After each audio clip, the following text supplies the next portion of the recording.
Welcome to the Tech Life podcast.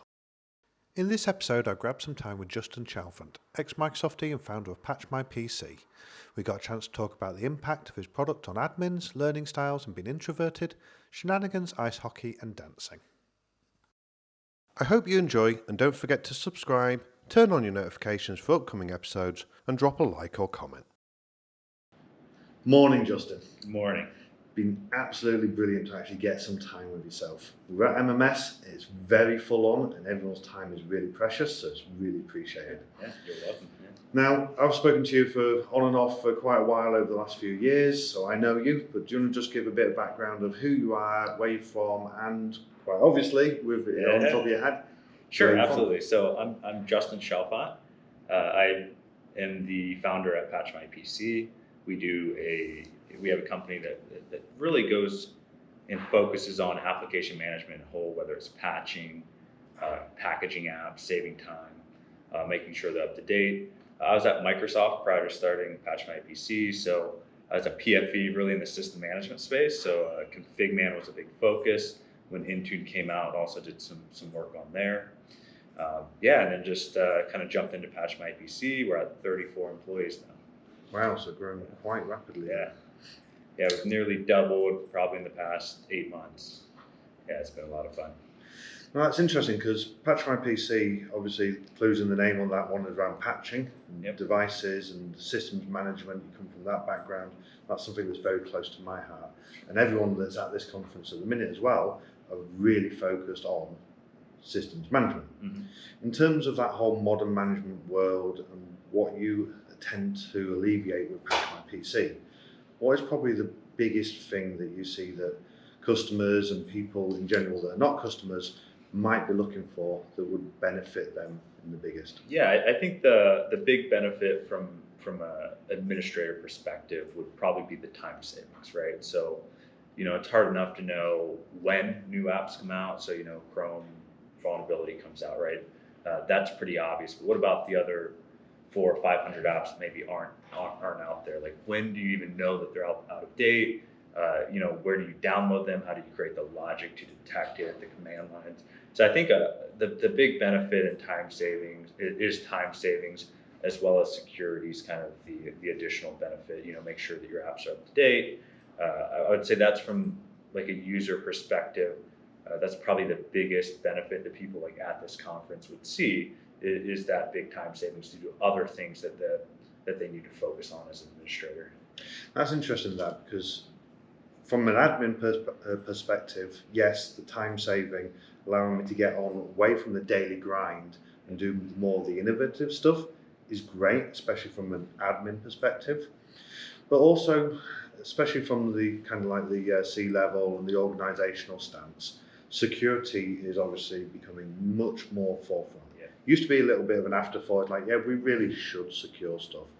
But third-party applications on devices has always been kind of that blind spot. That's right, yeah. And the products out there today, whether it's Config Man, Windows Update for Business, it all manages the Microsoft updates quite well, right? So, the third party, I think, is if you're not really thinking about that, that's kind of the harder thing to challenge if you don't even have that in your mind. Obviously, with products like security scanning software, it's becoming a bigger deal, and that's I think a big reason why we've seen a lot more interest lately is because people realize the Microsoft stuff is easy, right? It's all built in. I can just have that automatically do it, but there's this other thing that's also quite important to stay secure, right? Yeah, it's interesting, especially because I'm from the UK, and a lot of organisations are taking quite a bit of lead from NCSC, so the National Cybersecurity Centre. A lot of their, not mandates, but their best practice recommendations start to bring the patching time cycle down to about 14 days for the full estate. Now that's driven on different security vulnerabilities and all the rest of it. Having to get into a mindset of not just having the Microsoft world of what used to be a Patch Tuesday, so once a month task, get mobilized and get patches out there quickly, now within 14 days.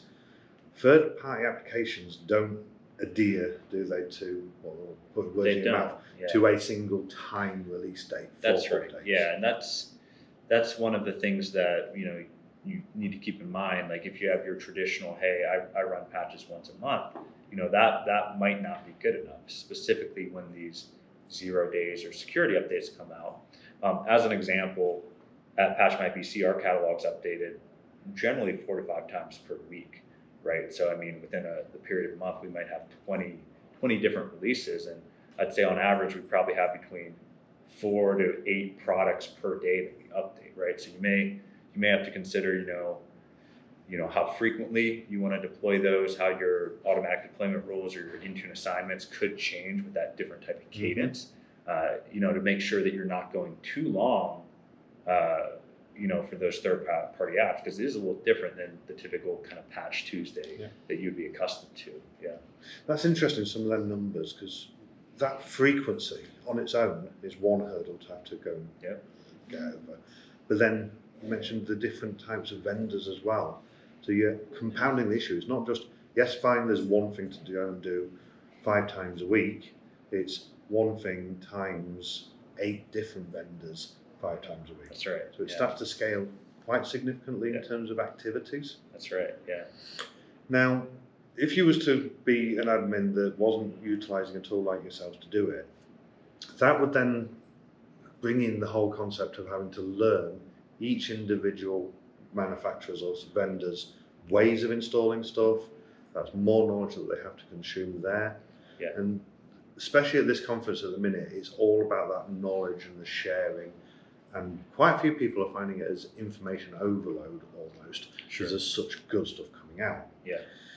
Everyone has their own ways of dealing with learning information.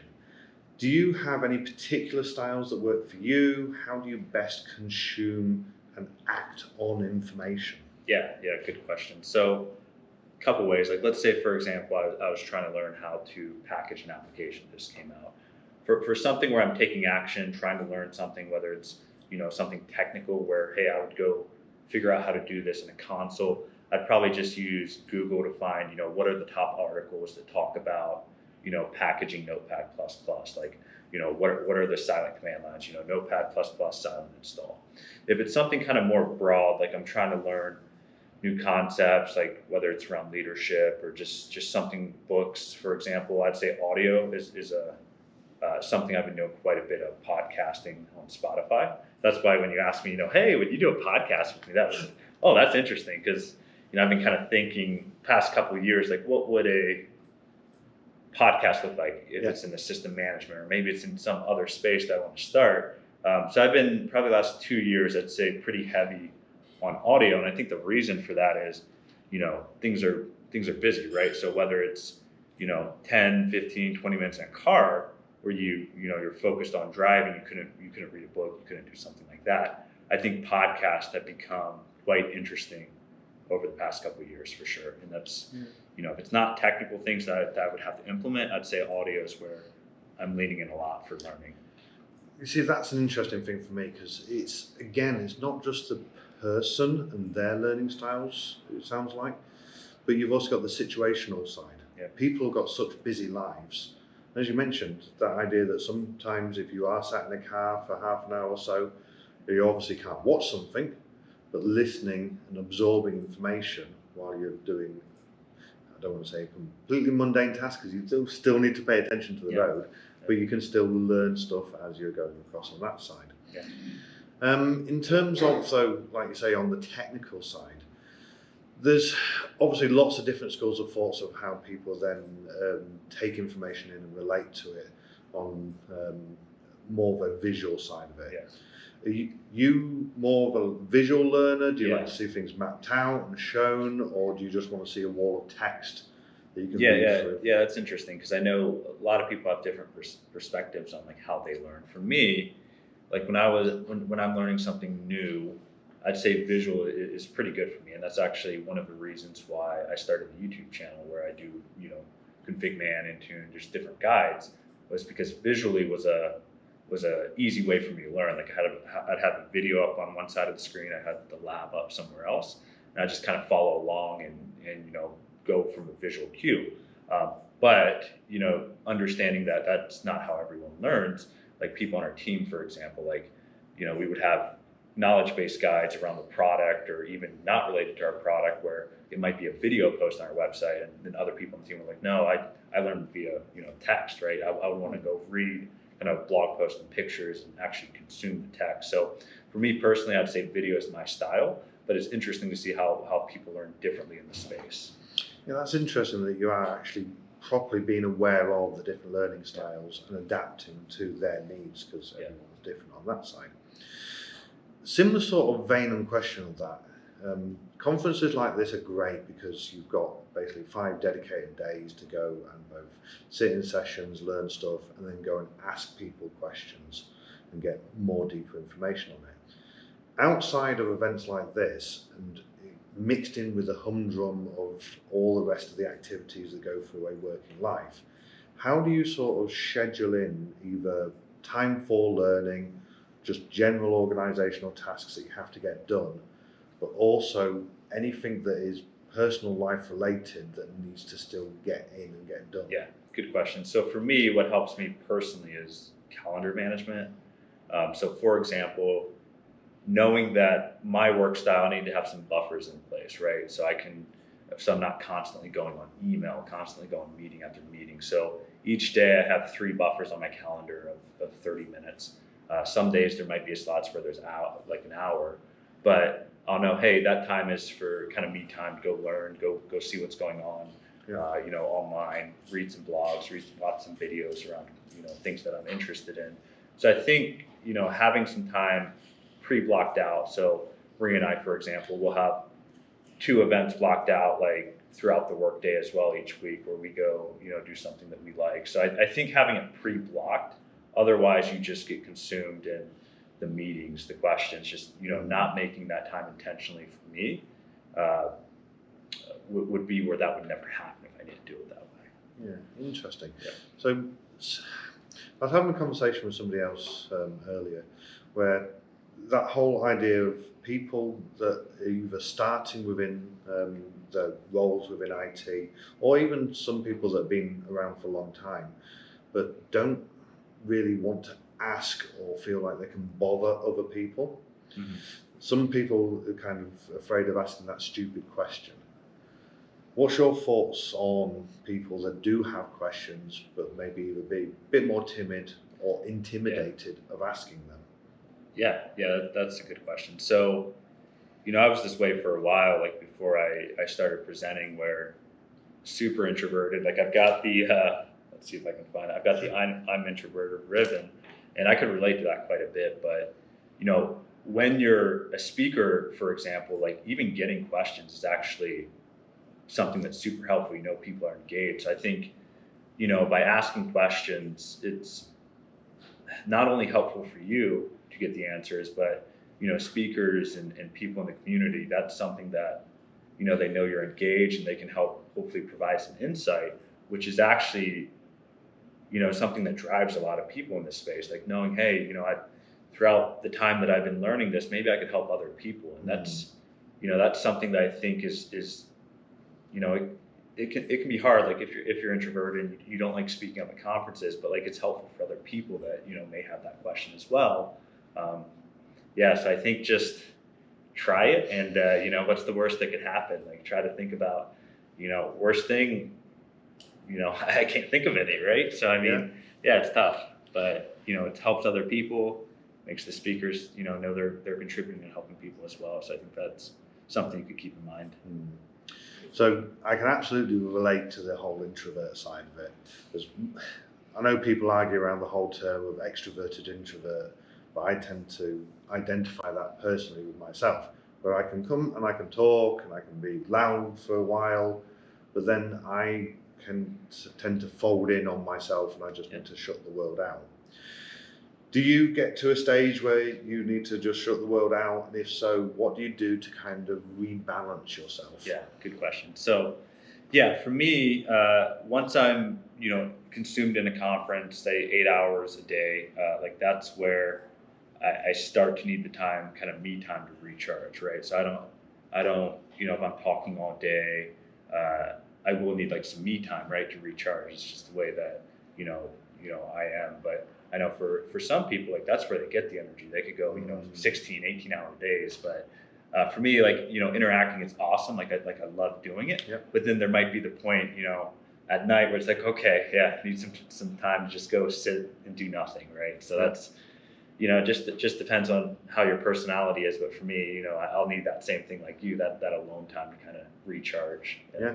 Anything that then drives you to, in a personal life, gaming, sports? Yeah. So probably the biggest hobby that I would say I have would be ice hockey. So I play ice hockey on a team, and that's probably my biggest personal hobby. Maria and I also have been taking dancing for probably the last 3 months, and we've been enjoying that. So that's like two things like outside of work that I would say, something that we've been enjoying and doing quite a bit of. But a lot of work, probably work a little bit too much than I should. So trying to figure out, what other hobbies could I pick up? But yeah, I think the two current ones are dance and hockey. Yeah. Do you find out of either them two or anything else that you're considering that any of your outside hobbies can then actually relate back or improve how you then work within either the business or tech worlds? Yeah, that's a good question. I'll have to let me spend a second to think on that one. I think if I had to say any that could kind of relate or have value to my work, like in hockey, for example, you're part of a team, typically 12 to 15 people, and you're kind of going for a goal, right? You're trying to win the game. So like I'd say with regards to work, maybe that could tie into like, the values of the company, like what are you all about, for example? Like what are you working for as a team? Would probably be the one from a hobby perspective that I would say could overlap and provide some benefit at work, like that teamwork, like setting goals, like, what are you all there about, for example? Yeah. And that's an interesting point, because a lot of organizations will have their core company values and stuff that they put on there. What are yours at PatchMyPC? Yeah. So we have it? Yeah, so I'd say the ones that I see the most in the team.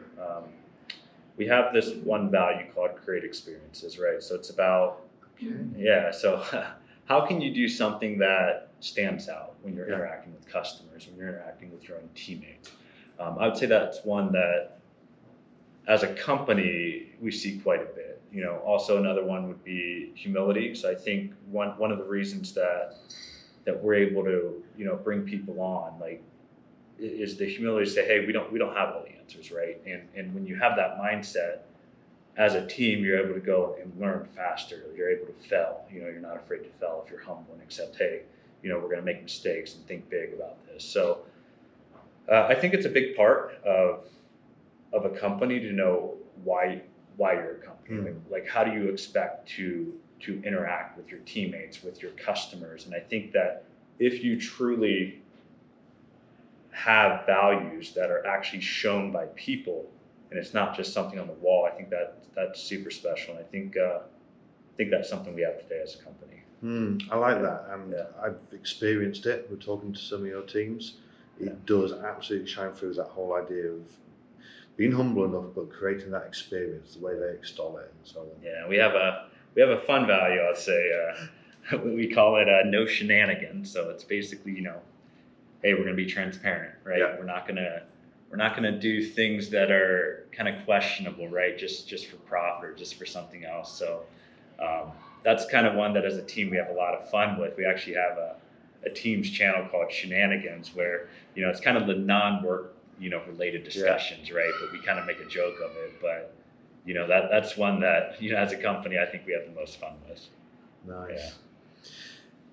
Coming back around to the tech world again, and obviously with your focus on the whole patching and making systems both secure and keeping them up to date, because then they get the new features.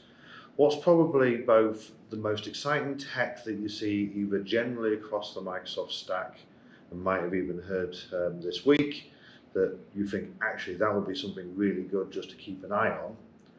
And then second part of that question, specifically from within PatchMyPC, is there anything that is either coming down the pipeline or is there now that people might not be aware of that, again, people should really have a look at because it could provide some value. Yeah, for sure. So within PatchMyPC, the past probably 3-4 months, what we've specifically been working on is multi-tenancy. So we put a pretty big focus on MSPs in Intune, where the way our product worked before is you would have one instance of our product and it could connect to one instance of Intune.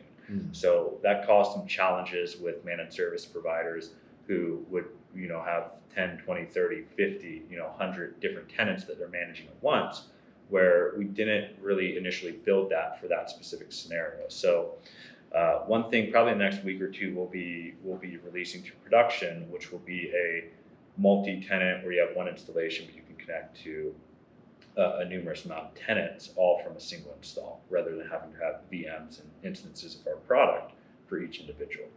That sounds awesome. Yeah. Now, broadly speaking, from like a technology perspective, not even really Microsoft related, I think voice is interesting. Whether it's something like Alexa, what's the other ones? Google Voice. How does that end up playing, right? So, next 10 years, I'd be curious to see, when you want to go order something, like what player in that space wins that. So if you go say, hey, order me protein shakes, right? How does voice come into play where it just goes and does that based on AI, or what's the best vendor out there for this product? Is that how that evolves, I think will be super interesting. Yeah, it's interesting that, because literally last week we were looking at within Microsoft Dynamics, they've just enabled some sales insight stuff, where it will take the actual voice from the Teams calls, so you could be talking to customers, and it actually pulls out not just the sentiment side of it, but it actually identify tasks and actions. Yeah. So I was testing it, and we were trying to screen share at the time because we couldn't dial from within the web browser in Teams and screen share. So we happened to be mentioning, saying, oh, maybe we could try doing TeamViewer and share the screen that way. And it was really interesting because it then literally put up on the actions list after the call, salesperson advised that maybe remote assistance would be the best approach. Ah, yeah, interesting. Yeah, didn't take it word by word. It was that whole extrapolation, the actual sentiment, and the context. Yeah. So voice as an area, that is one thing that it's not something that I personally are close to. But having seen some of that, I can see that's going to be a really interesting way that develops a lot more. Yeah. Brilliant. I appreciate your time is precious. This conference is absolutely manic, and people are dying to get in and get talking to yourself and the PatchMyPC stand. So thank you very much for taking the time, Justin. Thanks for having me. It's been really brilliant. Awesome. Thank you. Okay. In the next episode, we'll be talking to Ben Whitmore, Pierce Brosnan and Bond lookalike, freshly minted MVP, an all-round modern management expert. Thanks for watching. Don't forget to subscribe, hit like, and drop a comment if you want to see more of this type of content.